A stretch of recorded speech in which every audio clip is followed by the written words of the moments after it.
Assalamualaikum warahmatullahi wabarakatuh. How are you today? I hope you just fine, healthy and always happy. Oke, anak-anakku, di semester kali ini kita masih belajar dari rumah atau biasa disebut dengan PJJ. Berhubung pandemi COVID-19 atau COVID-19 masih merajalela di dunia, maka dari itu kita masih melakukan pembelajaran jarak jauh atau biasa disebut belajar dari rumah. Oke, sebelum pembelajaran dimulai, dimulai pada hari ini, mari bersama-sama kita berdoa. Doa dimulai. Finish. Oke, di semester genap ini kita belajar tentang recount text. Anak-anakku sekalian bisa buka bukunya chapter 11 atau bab 11 dengan tema Yes, we made it. Nah, di chapter 11 ini kita akan membahas tentang recount text. Apa itu recount text? Nah, recount text kali ini kita akan bahas tentang personal recount. Oke, personal recount. Adapun kompetensi dasar di bab ini yaitu KD 3.3, membandingkan fungsi sosial, struktur teks, dan unsur kebahasaan beberapa teks personal, recount lisan dan tulis, dengan memberi dan meminta informasi terkait pengalaman pribadi di waktu lampau, pendek dan sederhana sesuai dengan konteks penggunaannya. Itu untuk KD pengetahuan. Nah, kemudian untuk KD keterampilan 4.3 text recount. 4.3 menangkap makna secara kontekstual terkait fungsi sosial, struktur teks, dan unsur kebahasaan, teks recount lisan dan tulis, sangat pendek dan sederhana, terkait pengalaman pribadi di waktu lampau atau personal recount. Nah, ingat, di bab ini kita akan bahas tentang recount teks, personal recount. Oke, tujuan pembelajaran yang kalian harus capai pada hari ini menjelaskan fungsi sosial, struktur teks, dan unsur kebahasaan teks personal recount terkait pengalaman pribadi di waktu lampau. Nah, recount teks yang kita akan pelajari pada hari ini yaitu tentang pengalaman pribadi di waktu lampau. Nah, recount teks. Apa itu recount teks? Tentu anak-anakku sudah biasa mendengar recount teks. Nah, recount teks adalah salah satu jenis teks bahasa Inggris yang menceritakan kembali kejadian-kejadian atau pengalaman-pengalaman di masa lampau. Nah, perhatikan dulu di sini. Di masa lampau. Nah, kalau ibu mengatakan di masa lampau, berarti itu sudah berlalu. Nah, kemudian tujuan dari recount text. Tujuan dari recount text. Recount text ada tujuannya. Apa kira-kira tujuannya? Oke. Recount text tujuannya yaitu untuk memberikan informasi atau menghibur para pembaca. Oke, jadi tadi sudah pengertiannya recount text apa, kemudian tujuannya apa. Oke, kemudian yang selanjutnya. Nah, generic structure of recount text. Di recount text ada struktur susunannya seperti apa atau bagian-bagiannya seperti apa? Di recount text ada 3 bagian-bagiannya atau strukturnya. Yang pertama ada yang dikatakan dengan orientation. Apa itu orientation? Orientation atau pembuka. Nah, biasanya di recount text tentu ada pembukanya. Yang mana yang dikatakan dengan pembuka? Nah, perhatikan di orientation itu dikatakan orientation atau pembuka. Di orientation isinya itu ada pengenalan berupa memberikan informasi tentang siapa, kemudian di mana, dan kapan peristiwa atau kejadian itu terjadi di masa lampau. Nah, ingat, di orientation yang pertama di bagian recount text ada yang namanya orientation atau pembuka. Nah, isinya pembuka yang mana? Nah, memberikan informasi tentang siapa, kemudian di mana, dan kapan peristiwa itu atau kejadian itu terjadi di masa lampau atau yang sudah berlalu. Kemudian yang kedua, ada yang dikatakan dengan event atau isinya.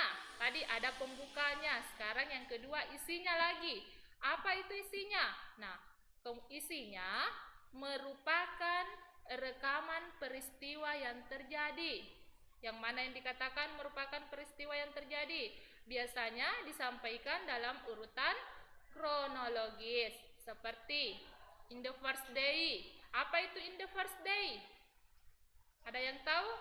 Oke, in the first day, di hari pertama. Di hari pertama, ketika menceritakan pengalaman pribadi, misalnya pergi berlibur minggu lalu, di hari pertama apa yang kalian lakukan? Itu dikatakan urutan peristiwa atau urutan kronologisnya. Kemudian in the next day, selanjutnya apa yang kalian lakukan? Kemudian in the last day. Apa tadi in the next day? Hari selanjutnya atau hari berikutnya. Kemudian in the last day, hari terakhir. Kemudian yang ketiga, reorientation, penutup atau kesimpulannya. Penutup atau kesimpulannya isinya recount text. Apa itu? Pengulangan atau pengulangan pengenalan yang terdapat di orientation. Pengulangan tentang rangkuman peristiwa atau kejadian yang diceritakan. Oke, itulah susunan atau generic structure of recount text. Oke, saya ulang lagi. Di recount text itu ada 3 strukturnya. Yang pertama ada orientation atau pembuka. Tadi sudah dijelaskan bahwa pembuka itu seperti ini.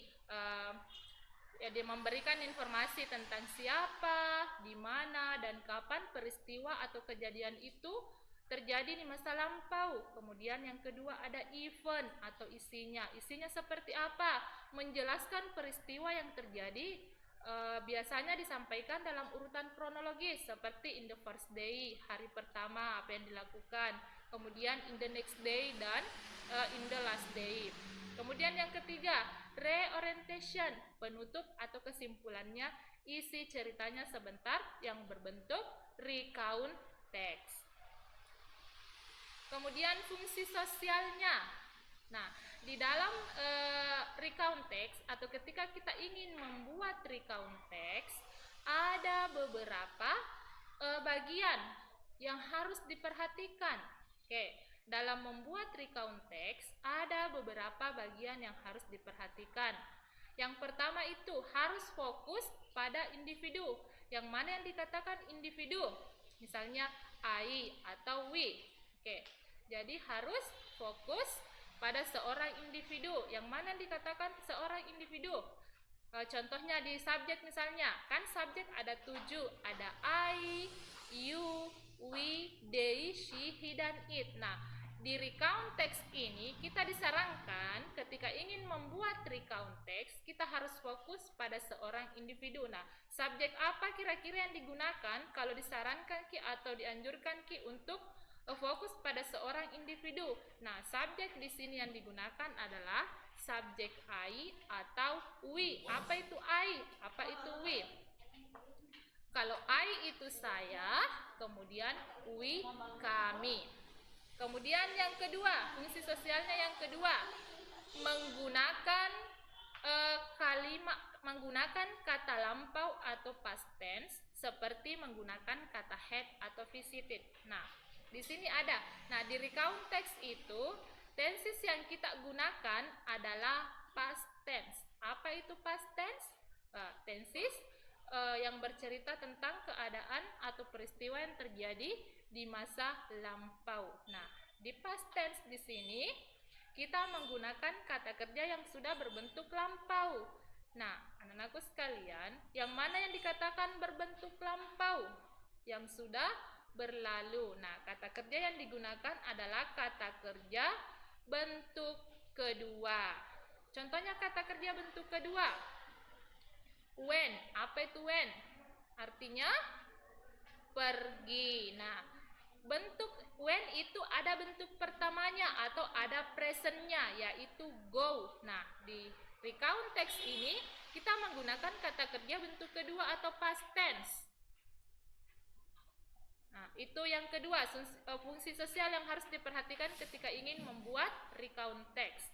Kemudian yang ketiga, menggunakan kata yang menjelaskan waktu kapan, seperti after lunch, dan kata yang menjelaskan di mana peristiwa terjadi, misalnya in the garden. Jadi fungsi sosialnya yang ketiga menjelaskan tentang waktu, misalnya yesterday. Yesterday itu apa artinya? Oke, kemarin berarti sudah berlalu. Kemudian selain kata yesterday, apa lagi yang biasa digunakan ketika membuat recount text? Oke, last month. Apa itu artinya last month? Bulan lalu. Oke, seperti itu keterangan waktu yang biasa digunakan ketika membuat text recount atau recount text. Kemudian yang terakhir, gunakan action words seperti help it, kemudian crouch it. Apa itu action verbs? Contohnya help it berarti membantu. Oke, sudah jelas fungsi sosialnya?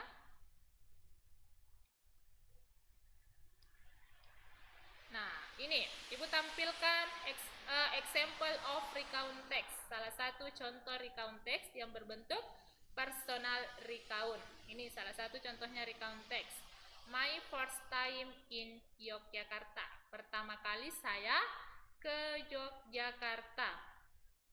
Oke, silahkan diperhatikan dan dibaca. My family and I.